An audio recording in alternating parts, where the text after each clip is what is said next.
feisty person who would, against all odds, do whatever she could to save children. The odds are that there are probably folks within those communities, who played some role in the conversion. Basically, he said to me, he had no money to rent another property.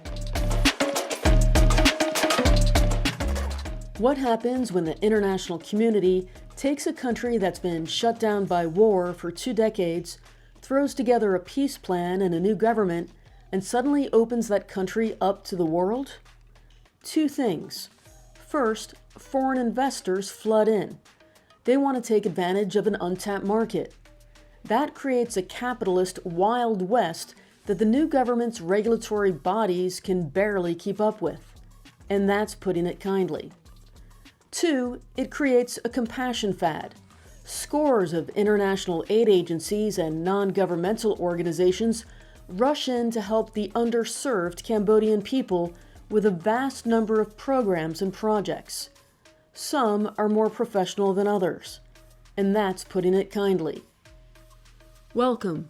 This is episode 7 of Who Killed Haing Ngor, a real-time and crowdsourced podcast in which we explore both lingering questions about the murder and issues connected to the legacy of Dr. Haing S. Ngor, the actor from The Killing Fields, who went on to become a political activist and a businessman. This is the scene Haing Ngor found himself in the 1990s. He was an expatriate Cambodian who came home to invest, hoping to both make money while helping rebuild a war-ravaged economy. He also launched the Haing Ngor Foundation to pursue humanitarian work. On top of that, back in Los Angeles, he was shopping a screenplay about a little-known problem within the international refugee system that still resonates today. What I can say is that he didn't act like a movie star, if you could, quote-unquote movie star, if you could imagine what that would be like. This is Amelia Casella. She was a journalist in Cambodia back in the 1990s, and, full disclosure, she's also an old friend of mine. These are her impressions of meeting Haing Ngor. He did not certainly seem flashy. He wasn't dressed expensively, or he didn't have expensive, jewelry. He didn't seem like someone who was trying to give an impression of being rich or being important. He was quite approachable. He was very willing to meet me and I think get his side of the story out in terms of explaining why he was asking an orphanage to move from his property. Amelia had come across a story. The Oscar-winning Haing Ngor was in a dispute with a Canadian national hero, Naomi Bronstein, who ran an orphanage in Phnom Penh. Amelia's Canadian and reported on this for the Southern newspaper chain. That doesn't exist anymore, but at the time it consisted of around 50 newspapers across Canada. The property was a villa, like any number of homes and office spaces in Phnom Penh. Haing Ngor bought it from Cambodia's forestry department, spending $92,000 in 1991. The property came with a pre-existing tenant, the orphanage that Bronstein ran, called Canada House. 3 months before the lease was up in February 1993, Ngor gave Bronstein notice that her facility would have to move. Bronstein asked for a 6-month extension, to which Ngor said no. When the lease was up, Bronstein refused to leave. She was a hero, a controversial character as well. She was a one-woman band, so to speak, running this orphanage in Cambodia called Canada House. But she had started actually earlier than that, I think, working in Vietnam.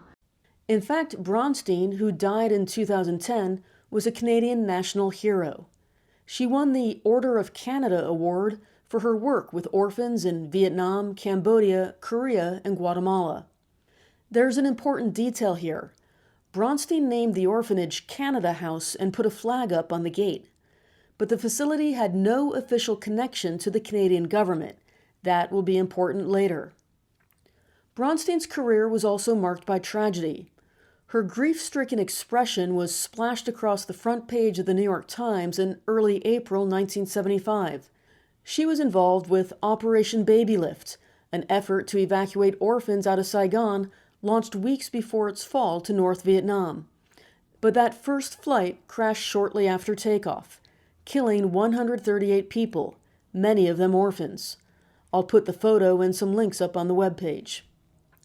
The tragedy did nothing to shake Bronstein's commitment to her purpose. And so was quite well known as this feisty person who would, against all odds, do whatever she could to save children, and if that meant maybe not following all the rules or not following all of the norms of normal humanitarian or development organization, she sort of said, well, that's fine. My ultimate goal is to save children. But Haing Ngor was also a passionate man. And he said, she's a Canadian, I'm a Cambodian. Please give me a chance to help Cambodians. I'm here to take care of my own people. And he felt very much like he should, that he wanted obviously to have the chance to do that, and that his foundation itself was not able to do everything it could because he had spent, I think, some of that money that he intended on a property that he then couldn't use.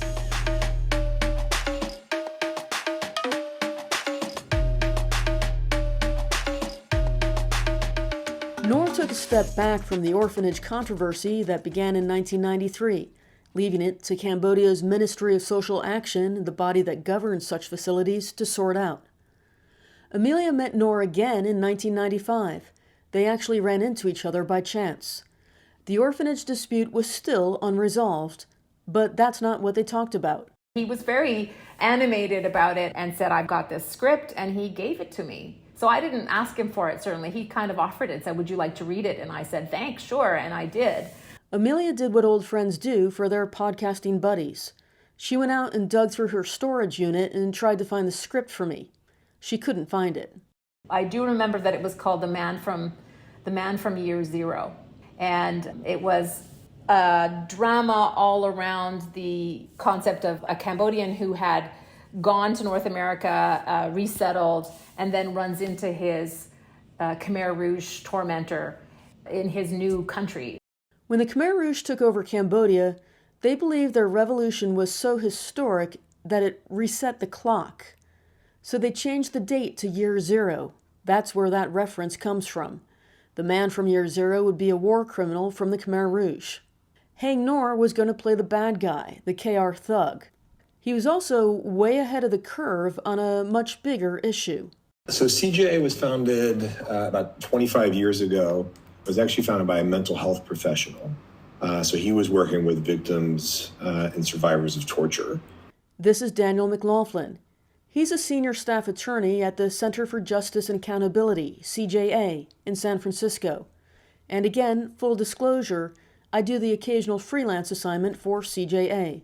And one of his patients actually ran into and saw the person who had tortured him in the U.S.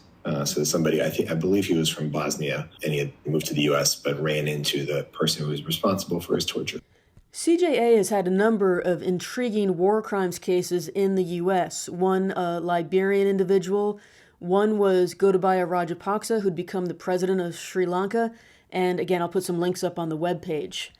Of course, the U.S. Justice Department and the Department of Homeland Security, through ICE, also investigate alleged war criminals in the U.S. They usually deport them, often on immigration grounds. Unlike CJA, they don't try them for alleged atrocities in U.S. courts. Certainly, the vast majority of refugees in the U.S. are ordinary people who survived wars and other conflict. McLaughlin doesn't know of any prosecutions of former Khmer Rouge officials inside the United States. I couldn't find any record of any either. Interesting to me, though, is that the time Haing Ngor was working on that screenplay he showed to Amelia in 1995 was just a few years ahead of CJA's founding in 1998. Ngor had worked as a counselor to refugees arriving in Los Angeles. We can only guess now, of course, but I wonder if Ngor was aware of some former Khmer Rouge who'd slipped through the cracks and into L.A.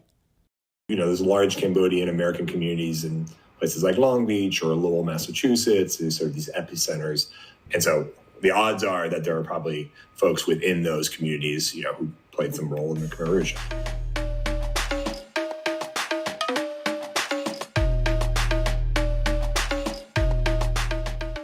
Despite the ongoing dispute with the orphanage, Haing Ngor did the best he could with his foundation. As Amelia remembers, in partnership with other organizations, He built schools in Takeo and Kendal provinces. He contributed to the building of 5 kilometers of road. In one of those projects, Amelia's not sure, but it was probably the schools, Haing Ngor teamed up with the Cambodian Prime Minister, Hun Sen. We'll talk more about Hun Sen in the next episode. Meanwhile, controversy continued to swirl around Canada House. In early 1994, Naomi Bronstein had become ill and went home to Canada for treatment. Even before that, Amelia had some concerns. What did you see that made you a little concerned that it wasn't up to standard? I mean, I saw kids with dirty diapers or no diapers, but, clearly, I mean, they were certainly, washing the kids down, it's not that they were being neglected by the staff. The staff were really doing their utmost, their best to feed the children and give the children, the children were able to play around. They were playing in the yard. They were kind of running around and stuff. So it wasn't a prison or anything like that. It was, but I felt that the kids really did not look like they were in good shape. And some of the younger ones looked really ill, like they needed medical attention. With its director on the other side of the world, the orphanage was broke. It had no funding. Bronstein was not paying her staff, who had no budget for food or other necessities. The staff subsidized the kids out of their own pockets. Bronstein did manage to send a little money from Canada from time to time. She had all sorts of plans for large-scale funding. She spoke about those with other Canadian reporters, and again, I'll put a link up on the webpage. But those plans just didn't come together. Remember, Bronstein named the orphanage Canada House, but it had no official affiliation with the Canadian government. Word of the orphanage situation got around. Soon, members of the international aid and diplomatic communities took it upon themselves to support it. An expat bar held a fundraiser. Canadian peacekeepers with the United Nations pitched in to help. It still felt like it was hanging on by its fingernails as an organization, and that it was not really being run the way you'd expect an orphanage to be run. Eventually, a team of expatriates, some of whom had adopted children from Canada House, got serious. They found homes for the kids in need. Working with the Cambodian government, they organized the merger of Canada House with another children's facility, effectively shutting it down. At some point during all of this, Bronstein had quit paying her rent. Amelia doesn't know the exact dates. Maybe it was when the dispute started in 1993 or when she went back to Canada in 1994. But that means for a year or possibly 2, Haing Ngor didn't have a tenant. He had a squatter. He got himself a little bit into a conundrum or a pickle when he ended up purchasing a property that he couldn't use. He didn't have lots and lots of money for his own foundation. At least I don't know, because I never saw the books of his foundation. But it's not that he had a particularly large amount of money for his own foundation either.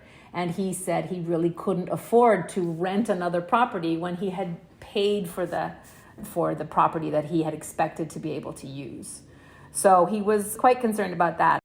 One thing I want to point out, in Phnom Penh at the time, it would not have been difficult for someone of Haing Ngor's prominence to get police to carry out an eviction order, even of sick and destitute children. It's easy to imagine other property owners doing exactly that, evicting orphans without a second thought. That kind of thing was just par for the course. With Canada House, that never happened. Maybe Ngor was a decent guy, maybe he was protecting his reputation, maybe it was a little of both, but instead, Haing Ngor simply white-knuckled it through his own financial problems. I'll let Amelia have the last word.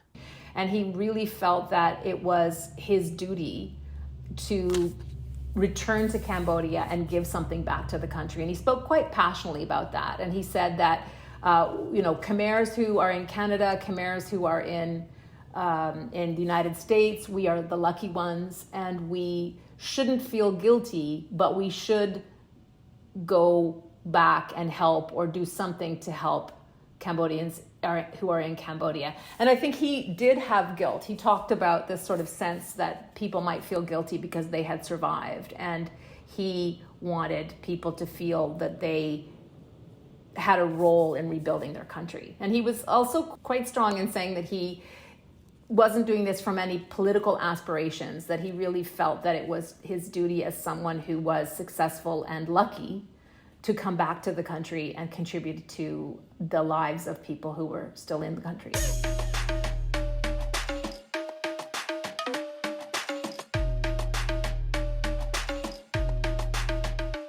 Thank you for listening. Before I wrap, there's another tragic element to this story. At some point, Haing Ngor gave his screenplay, The Man from Year Zero, to another journalist, also Canadian. His name was Dave Walker. Walker was working with Ngor to develop the script when Ngor was murdered in February 1996. Years later, in 2012, Walker wrote about a sense of ongoing loss about Ngor's murder in the Phnom Penh Post. What's interesting to me is that Walker said that a month before he died, Ngor had told him he was planning a political run in Cambodia. 2 years later, on February 14, 2014, Dave Walker disappeared from the guest house where he lived in Siem Reap, Cambodia. Weeks later, he was found murdered. Friends attribute the murder to Walker's desire to find former Khmer Rouge, a passion lit up by that screenplay, The Man from Year Zero. Others dispute that. I've heard rumors over the years that Walker was pursuing stories about illegal logging, and for that he was silenced, but I've never looked into it myself. Links are on the webpage. To this day, the murder of Dave Walker remains unsolved.